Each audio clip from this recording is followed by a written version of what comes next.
পুনর্যাচাই অন্নপূর্ণা ভান্ডার থেকে কিন্তু করা শর্ত কিন্তু বেছে দেওয়া হলো। সরকারি কর্মী এবং আয়করদাতাদের কিন্তু এই প্রকল্প থেকে একটি বাদ করে দেওয়া হবে বলে জানিয়েছেন মুখ্যমন্ত্রী শুভেন্দু অধিকারী মহাশয়। রাজ্যে পালাবদলের পর কিন্তু প্রকল্পগুলি বড় সিদ্ধান্ত নিল বিজেপি সরকার। একদিকে যেমন যুবসাথী প্রকল্পে 55 লক্ষ উপভোক্তা তথ্য পুনর্যাচাই করার সিদ্ধান্ত নেওয়া হয়েছে, অন্যদিকে কিন্তু অন্নপূর্ণা প্রকল্পে বিজ্ঞপ্তি জারি করে স্পষ্ট দেওয়া হয়েছে যে সরকারি কর্মী, পেনশনভোগী এবং আয়করদাতা মহিলাদের এই প্রকল্পের থেকে সুবিধা যারা পাবেন না তাদেরকে বাদ দিয়ে দেওয়া হবে। প্রাক্তন মুখ্যমন্ত্রী মমতা বন্দ্যোপাধ্যায় যুবসাথী প্রকল্প চালু করেছিলেন। মাধ্যমিক পাস এবং বেকার যুবক যুবতীদের কিন্তু 1,500 টাকা করে দেওয়া হবে বলে জানিয়েছেন।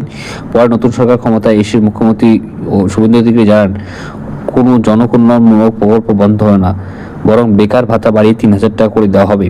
তবে সরকারের সূত্রে খবর, প্রথম পর্যায়ে যারা যুবসাথীর টাকা পেয়েছেন তাদের প্রত্যেকের তথ্য নতুন করে খতিয়ে দেখা হবে। একই ব্যক্তির অ্যাকাউন্টে একাধিক টাকা গিয়েছে কিনা তাও পরীক্ষা করা হবে।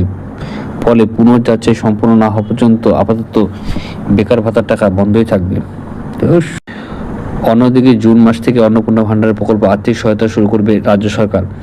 মঙ্গলবার কিন্তু এই সংক্রান্ত বিজ্ঞপ্তি জারি করা হয়েছে। জানানো হয়েছে যে 25 থেকে 60 বছরের বয়সী মহিলারা এই প্রকল্পে আবেদন করতে পারবে। তবে ব্যাংক অ্যাকাউন্টে সরাসরি 3,000 টাকা পাঠানো হবে না, তবে আধার সংযুক্ত ব্যাংক অ্যাকাউন্টে বাধ্যতামূলক থাকতে হবে। সরকার স্পষ্ট জানিয়েছে আয়করদাতা অর্থাৎ ডিবিটি লিঙ্ক থাকতে হবে এবং আয়করদাতা মহিলা, কেন্দ্র সরকারের রাজস্বী কর্মচারী, পেনশনভোগী এবং শিক্ষক অশিক্ষক কর্মচারী, পঞ্চায়েত পৌরসভার সঙ্গে যুক্ত এই প্রকল্পে আয়তায় আসবেন না। জানা গিয়েছে যে 1 জুন থেকে অনলাইন ও অফলাইনে দুইভাবেই কিন্তু আবেদন শুরু করা হবে।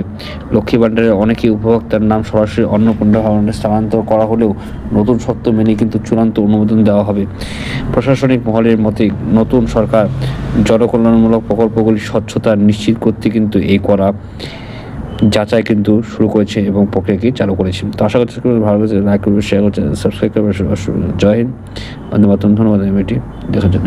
কিছু কিছু বই আমি রিকমেন্ড করে দিচ্ছি। এখানে সুন্দর সুন্দর গল্পের বইগুলো রয়েছে। রবীন্দ্রনাথ, শরৎচন্দ্র চট্টোপাধ্যায় এবং অন্যান্য মহাকবি যেগুলি বাংলার মহাকবিগুলো রয়েছেন তাদের কিন্তু সুন্দর সুন্দর কিন্তু আমি সেই বইগুলো দিয়ে দিচ্ছি। আপনারা লিঙ্কে ক্লিক করে বইগুলো কিনে পড়তে পারেন। ধন্যবাদ।